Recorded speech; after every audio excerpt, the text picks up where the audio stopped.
From Fox 55 Sports, this is The Locker Room. Drops it off to JC. Over to Cameras. Takes the shot. Stay. Rebound. Oh, just goes wide. Back to the blue line. Comets with it. Here's a shot. Score! The Comets win. Comets win. Comets win. Gibson.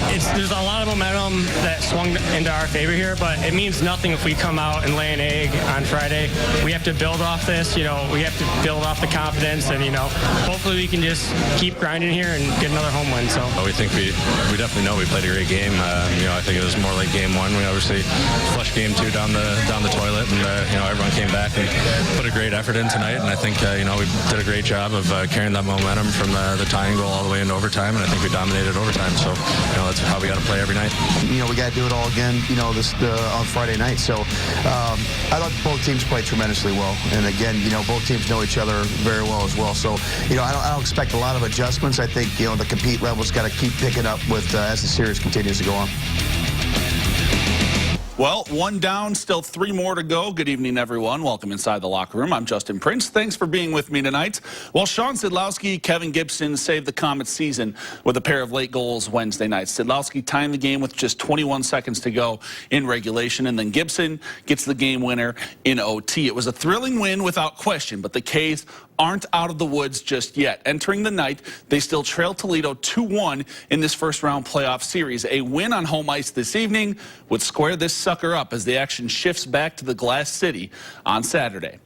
With that, let's head down to the street to the Coliseum. Comets hosting the Walleye in Game 4 of the Central Division semifinals. This one stayed scoreless early, thanks in part to a big effort from Zach Fucali. Brian Moore gets a breakaway. Fucali stands on his head, but it wouldn't take long for the Walleye to light the lamp first.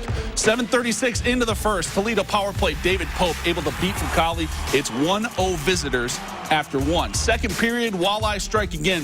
Dylan Sadaway cleans up the Chris Crane miss. That's going to be his first of the postseason, and it's 2-0 Toledo. Just about 7 minutes later, once again, Toledo able to find the back of the net. Zach Gallant off the beautiful feed from Kevin Tansey. 3-0 Walleye. The Comets would get some late life. 12:15 into the second period. Craig Sescon, he's going to fire the one-timer past Pat Nagel for the goal. The Comets pull within one, but they were just never able to get much going on offense. Justin Hodgman, he's going to get a breakaway chance, one of many on the night for him, but he would be denied by Nagel. The Walleye would add another couple goals late. Right now, this one is 5-1 late in the third period. It looks like the Walleye are going to take the 3-1 series lead. From Fox 55 Sports, this is The Locker Room. Welcome back inside the locker room, everyone. Again, my name is Justin Prince. So the Comets, they're unable to even the series on their home ice. They fall 5-1 to the Toledo Walleye tonight, and now they have to fight for their playoff lives back in Toledo. Gary Graham on tonight's game just moments ago. Gary, what was the big difference tonight versus Wednesday? There's a big difference between games 1 and 2. We've decided to show up and play games 1 and 3, and haven't showed up in games 2 and 4. And they're, back-to-back games. That's been a problem the whole season, is putting together 2 games. It's just been the way the series has gone and the way the season's gone. You guys have shown resiliency throughout the season. What's your feeling on the mood of the team right now? Well, it's not. What do you want me to do? Keep selling optimism here? After you play like that, it's just not good enough. The guys have to find a way of being better than that. We had a lot of no-shows again tonight, and it's frustrating to see. And as soon as it happens, a lot of guys start playing as individuals with this group.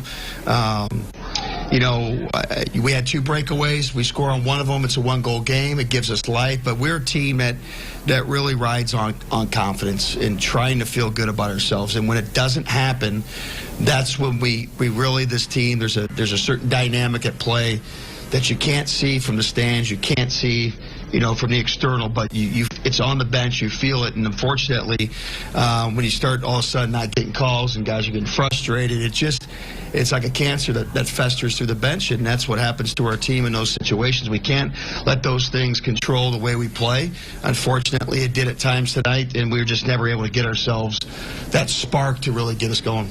here. What will be your message to the team as you guys get ready to go to Toledo tomorrow? Well, you got to play with pride. I mean, you got to be a pro and show up to ready to go. I mean, the whole thing is after a loss, you got to take pride in responding. They took pride in responding after the other night, and we got to go do the same thing on the road. Coach, talk on the power plays tonight. I feel like that's one thing that you excelled in last game. So, how do you come up with, just the opposite tonight? Well, our power play got outworked, and again, we were not sharp on execution. Execution was the problem all night for us. We couldn't put together 2 passes to save our lives, and you got a lot of talented players out there that just were not connecting and not making plays. And listen, that's the thing. You're going to ride or die with your horses come playoff time, and we need a lot better from a lot of guys tomorrow night. How much do you, when you go into a game like tomorrow, obviously, as many games as you guys have left in the season, veterans who have played these games before, guys like Sadlowski, guys like Shaftsman, as you go into their barn? Well, you got to. I mean, that's what you put your faith in as a staff. Obviously, we're going to look to make some adjustments to see what worked and what didn't work. I mean, this series has not changed much. Again, you see the 2 goals in the second period. What is it? It's net front defense. The same thing we can talk about till we're blue in the face. There's 2 goals. We lose a one-on-one battle in front of the net, and we leave a guy wide open in the slot. Now, can you imagine how many times that we work on that stuff all season long, over and over, till we're blue in the face? But if we don't do it on the ice, they're going to kill you. And we defended well the other night. We had a chance to win a game, and we did. But if we don't do that well, we give ourselves 0 chance to win. So, with us having trouble scoring in this series, if we don't defend with extreme purpose and desire and conviction, we give ourselves 0 chance to win. Obviously, a tough one there. Game 5 is tomorrow at 7:30 in Toledo with their playoff lives on the line.